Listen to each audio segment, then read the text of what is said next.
ஆதிங்கிற ஒரு பையன் கனவுகளோடு வந்த ஒரு பையன் மேலே நீங்கள் வச்ச நம்பிக்கை, இன்றைக்கி நானும் ஜீவாவும் வந்து கொஞ்சம் கொஞ்சமாக ஒரு எங்களுக்குன்னு ஒரு நண்பர் கூட்டத்தை சேர்ந்து ஒரு படம் தயாரிக்கிற அளவுக்கு வந்திருக்கீங்க அப்படின்னா அது நீங்கள் எங்களுக்கு கொடுத்த நம்பிக்கை தான். அண்ட் முதல் முறையாக பல மேடைகளில் நான் இசையமைப்பாளராக நடிகராக ஏறி இருந்தாலும் என்னுடைய தயாரிப்பாளராக எங்களுடைய முதல் மேடை இது.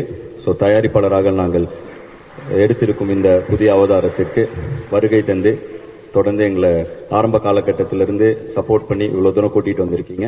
ஸோ பத்திரிகையாளர்களுக்கு எப்பவுமே போரிங்காக ஒரு ஜென்ரலாக அப்படி இல்லாமல் கொஞ்சம் ஏதாவது ஒரு பண்ணலாமே அப்படின்னு யோசித்தோம். ஸோ இந்த படத்தை இங்கே தான் ஐடியேட் பண்ணோம், இந்த இடத்துல தான் இந்த படத்தை முதல்ல ஸ்டார்ட் பண்ணோம் ஷூட்டு.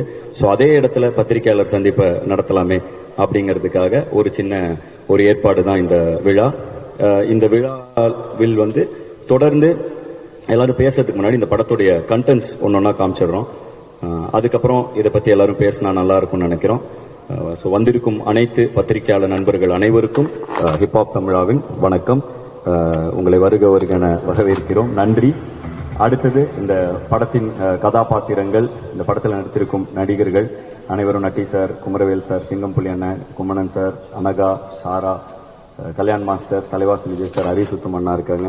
ஸோ எஃப்ஜே நிறைய சிங்கர்ஸ் வந்திருக்காங்க. ஸோ இந்த படத்துடைய டெக்னிக்கல் டீம், காஸ்ட், க்ரூ எல்லாரும் இந்த விழாவுக்காக வந்திருக்காங்க.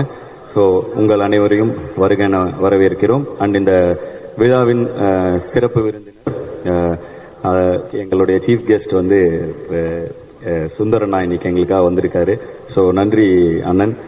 நீங்கள் துவங்கி வைத்த அந்த முதல் படி தான் வந்து இன்னைக்கு நாங்கள் ஒரு இசையமைப்பாளராக என் மீது நீங்கள் வைத்த நம்பிக்கை, ஒரு ஆதிங்கிற ஒரு பையன் கனவுகளோடு வந்த ஒரு பையன் மேலே நீங்கள் வச்ச நம்பிக்கை, இன்னைக்கு நானும் ஜீவாவும் வந்து கொஞ்சம் கொஞ்சமாக ஒரு எங்களுக்குன்னு ஒரு நண்பர் கூட்டத்தை சேர்ந்து ஒரு படம் தயாரிக்கிற அளவுக்கு கொண்டு வந்திருக்கீங்க அப்படின்னா அது நீங்கள் கொடுத்த ஊக்கமும் நீங்கள் எங்களுக்கு கொடுத்த நம்பிக்கையும் தான். ஸோ நீங்கள் இந்த விழாவின் சிறப்பு விருந்தினராக நீங்க வர்றது வந்து எங்களுக்கு மிகவும் பெருமையான ஒரு விஷயமா இருக்கு.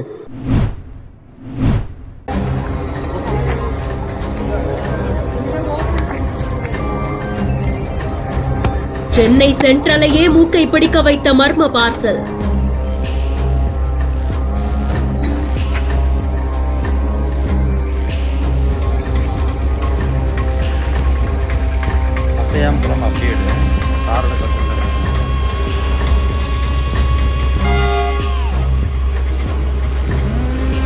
டெல்லியில் இருந்து வந்த சுமார் 1000 கிலோ ஆட்டு இறைச்சி.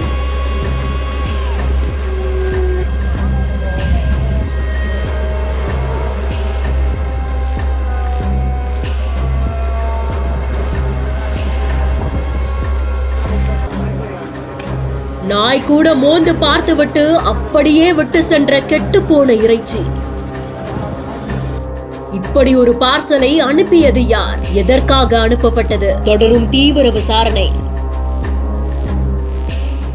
டெல்லியிலிருந்து தமிழ்நாடு எக்ஸ்பிரஸ் ரயில் மூலமா சென்னை சென்ட்ரல் ரயில் நிலையத்தோட பார்சல் அலுவலகத்துக்கு பெரிய பெரிய பார்சல்கள் வந்து இறங்கியிருக்கு. இதுல கெட்டு போன மாட்டுக்கறி, ஆட்டுக்கறி, கபாப், மஷ்ரூம்கள் வந்ததாகவும் சுமார் 1556 கிலோ அளவுக்கு கெட்டு போன ஆட்டிறைச்சி இருந்ததாகவும் சொல்லப்படுது.